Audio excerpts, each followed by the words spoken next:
the grassroots, where we... I'm privileged to invite the right honorable Deputy Speaker, Indigenous Correspondent. I want to know that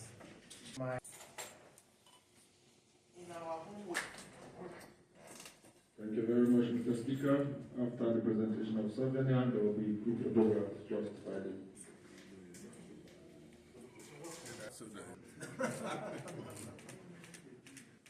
Thank you, sir.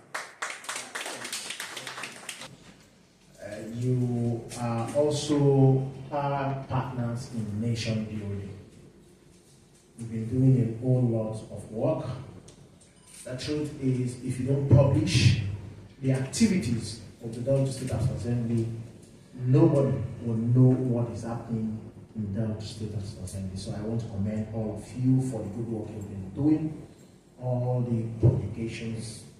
I want to thank all of you for all the publications and say that we'll continue to partner with you, just like my predecessor, Speaker, now Governor, partnered with you in making sure you give the best to our people and see how we can change the narrative in terms of development, in terms of seeing how the best is given to our people. So I want to thank you for coming. I want to say that you have added color and value to our activities in the house.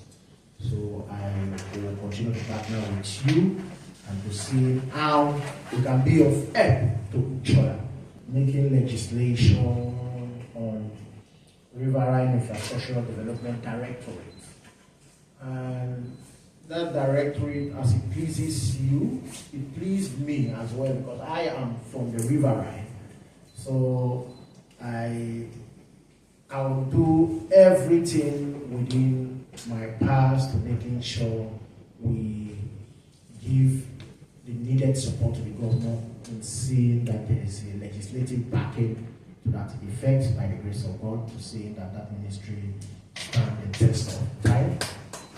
Presently, it's directory, but we'll make sure we'll do the best that we can in supporting the government to making sure. For the anti-grazing bill issue that you raised, yes,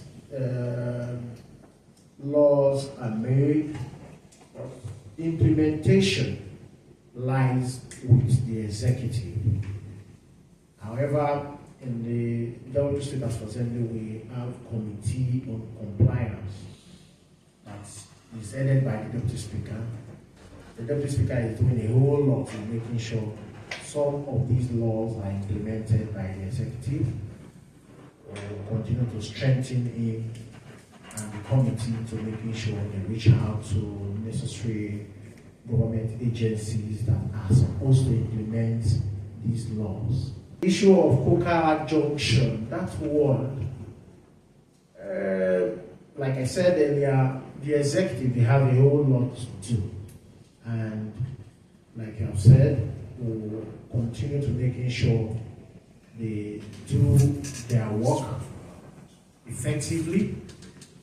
We will partner with them to see how that place is put into proper shape. Of course, I know that the Secretary to State Government, they are doing something about that, and we'll continue to work with them to see that they do the best to tell them. That is 1 year down the line. We have equally tried to monitor your activities and that of the House in the last 1 year, and we are very, very impressed when you address us on your 1 year anniversary.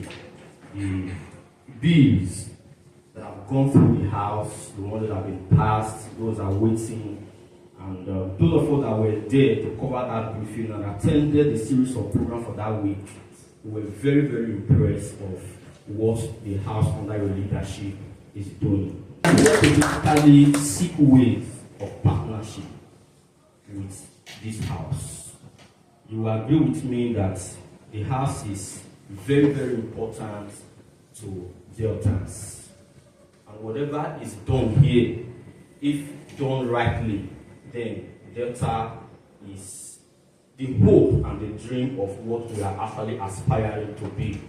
So we are here to tell you that as journalists from Indigenous Correspondent Chapel, we are happy with what you are doing. We are interested in giving you visibility. Even though our colleagues are here doing a very wonderful job, we are here to just add what we can do to ensure that what you are doing in this place is actually gets to the masses. Let me just take one issue that I would be very happy if the House will quickly address. Recently, the governor, His Excellency, Right Honorable Sheriff Orusi, created a new ministry. It's a ministry we've been yearning for, particularly those of us from the riverine community. Ministry of Infrastructural Development. Is to appeal to you that so that the ministry will not be scrapped when the tenure of our governor expires. But I want to believe that he saw something. He wants to reach out to the interior, the riverine communities.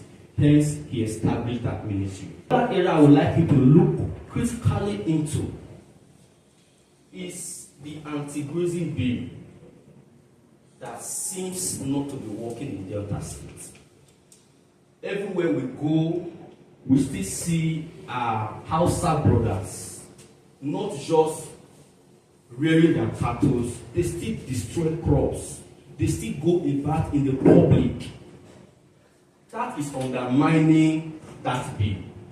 So I also understand at the time you go, you call on the executive and security operatives to apprehend.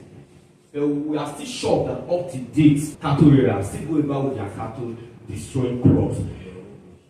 Mr. Speaker, I don't know if you have gone through Coca Junction. Coca Junction is becoming an eyesore. Even though it is not in your purview, I also know that the House will have the power to direct the ministries and agencies that are in charge to clear what we see at Coca Junction, where people come over there to sleep, to stay, they mess up. You can't walk through that place. And that's where most of us go through every day. Thank you. Huh? Thank you. Huh? Thank you. Huh?